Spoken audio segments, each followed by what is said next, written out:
تا حالا شده برای دفع سنگینی، باطل کردن سحر یا حتی باز شدن گره‌های زندگیت توی یوتیوب سرچ کنی رقیه شرعی و بعد که هندزفری رو گذاشتی و شروع کردی به گوش دادن حس کنی یه گرمای عجیب توی سرت پیچیده، دست و پات مورمور بشه، سردرد بگیری یا حتی حالت تهوع بهت دست بده.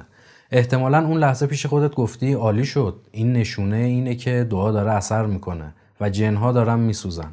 اما امروز اومدم بهت بگم متاسفانه کاملا اشتباه کردی.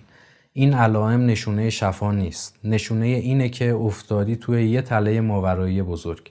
امروز میخوام رازی رو برات فاش کنم که خیلی از کانال‌های یوتیوب یا ازش بیخبرن یا اصلا به نفعشون نیست که بهت بگن. رقیه شرعی واقعا معجزه میکنه یا همش تلقین و کلاهبرداریه؟ اصلا این وسط راقی واقعی کیه و چرا گوش دادن به رقیه آدم اشتباه میتونه موجودات تاریک اطرافت رو وحشی‌تر کنه و زندگیت رو به جهنم تبدیل کنه؟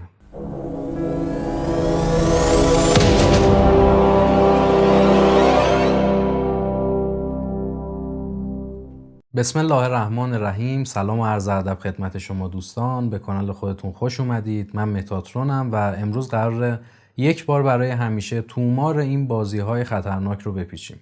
حتما تا آخر این ویدیو همراه من باش چون قراره خطکشی دقیقی بین حقیقت و خرافات بکشیم. خب قبل از اینکه بریم سراغ بخش اصلی و خطراتش، اول باید این اصطلاح رو کالبد شکافی کنیم. کلمه رقیه از کجا اومده؟ این یک واژه عربیه که از صدر اسلام و حتی قبلتر از اون بین اعراب جاهلیت رواج داشته. رقیه در زبان عربی از ریشه رقی میاد، یعنی خواندن دعا، ذکر، اسما یا آیاتی بر یک فرد به نیت شفا دادن یا محافظت از آسیب‌ها که به فارسی مرسوم شده به رقیه. پس قدم اول، رقیه اسم یک کتاب خاص یا متن واحد نیست. رقیه اسم یک عمل و فراینده. جالبه بدونید قبل از اسلام اعراب برای درمان بیماری ها، تب، چشم زخم یا نیش مار و عقرب از رقیه استفاده میکردن. اما مشکل کجا بود؟ رقیه های اون زمان آلوده به خرافات، طلسم های شیطانی، کلمات نامفهوم و کمک گرفتن از پادشاهان جن بود. وقتی اسلام ظهور کرد، پیامبر اصل این کار رو ممنوع نکرد، بلکه اومد و ساختارش رو اصلاح کرد. در حدیث معروفی که در منابع معتبر اومده، پیامبر فرمودن رقیه های خودتون رو به من نشون بدید، تا زمانی که در اونها شرک نباشه اشکالی نداره. حتی در روایات داریم که یکی از صحابه برای درمان فردی که عقرب گزیده بود، سوره حمد رو به نیت رقیه بر اون شخص خوند و طرف شفا پیدا کرد. وقتی ماجرا رو به پیامبر گفتن، ایشون این عمل رو تایید کرد. پس اصطلاح رقیه شرعی که امروز میشنویم بعدها به وجود اومد تا رقیه های توحیدی و مورد تایید رو از رقیه های خرافی و سحرآمیز جدا کنه. اما چطور این عمل که در اصل یک دعای ساده برای شفا بود، امروز تو زبان فارسی مترادف شده تقریبا با جنگیری؟ بیایید بریم سراغ اصل مطلب. به کسی که رقیه رو میخونه میگن راقی. حالا ازت یه سوال میپرسم، آیا هر کسی که صوت قشنگی داره، لهجه عربیش خوبه و بتونه یک کتاب دعا یا آیات قرآن رو از رو بخونه راقیه؟ به هیچ وجه. اینجا دقیقاً همون نقطه‌ای هست که 99% مخاطبین ماورا توش اشتباه میکنن. اکثر کسانی که الان توی یوتیوب، تلگرام و فضای مجازی دارن فایل‌های صوتی رقیه شرعی پخش میکنن، قاری هستن نه راقی. فرق هست بین این دوتا. شاید بگی متاترون چه فرقی میکنه؟ الفاظ قرآن که یکیه. بله، الفاظ قرآن مقدس و دارای انرژی بالایی هستند. وقتی شما به تلاوت آیات ابطال سحر یا عذاب گوش میدی، چون خود الفاظ فرکانس بالایی دارن، اگر سنگینی، سیاهی یا موجود تاریکی در حاله یا محیطت باشه، با شنیدن این فرکانس اذیت میشه. برای همین هم هست که تو در بدنت احساس درد، لرزش یا مورمور شدن میکنی. اما تفاوت قاری و راقی در دو تا مبحث کاملا مجزاست. یک، تأثیر کلام روحانی بر نفس انسان.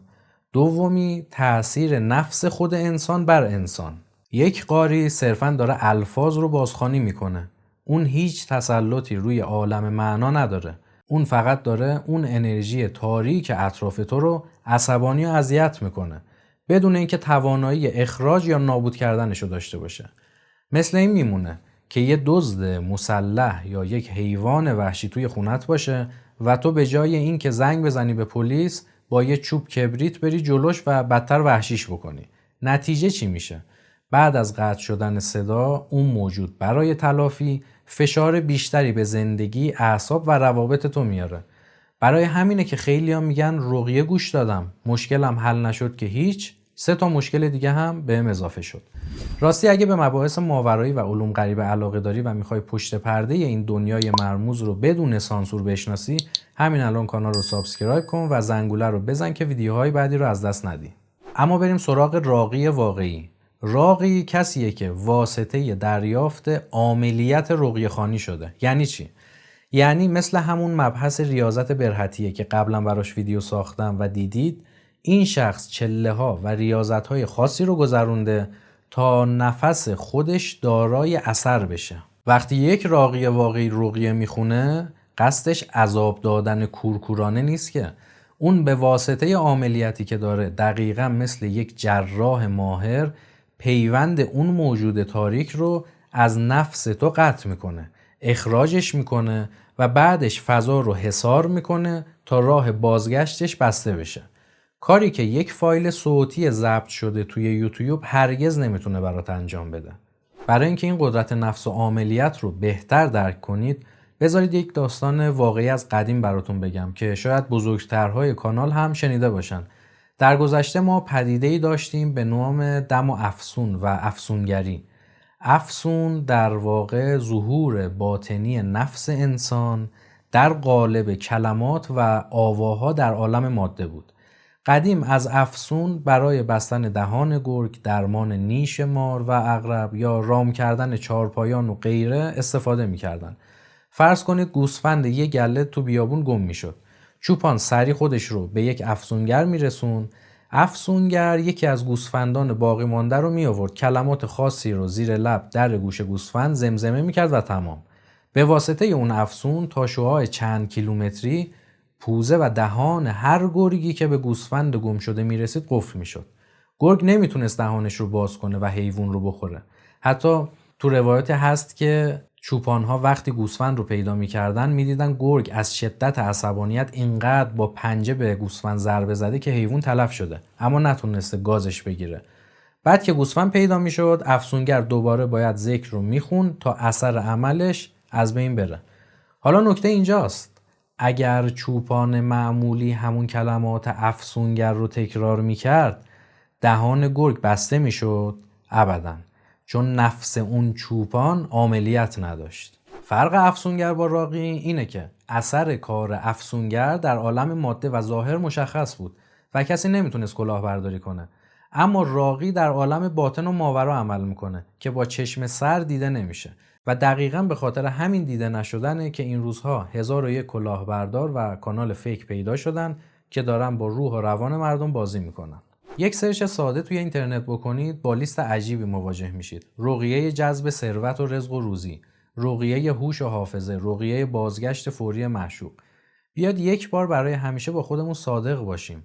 اگه قرار بود با گوش دادن به چند تا آیه که در قالب رقیه خونده میشه چک های برگشتی ما پاس بشه، ثروت از آسمون بباره و تنبلی های خودمون جبران بشه، خب چرا الان نصف مردم خاورمیانه که شب و روز دارن این صداها رو گوش میدن تو فقر هستن؟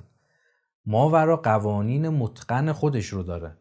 رزق و روزی کانال‌های مادی و ماورایی خودش رو داره که نیاز به تلاش، اصلاح فرکانس فردی و رفع گره‌های کارمایی داره. این رقیه‌های همه کاره یوتیوبی بیشتر شبیه یه مسکن تلقینی هستن که مسئولیت زندگی رو از روی دوش تو بر می‌دارن تا چند روزی دلت خوش باشه، اما در نهایت هیچ دردی رو دوا نمی‌کنن.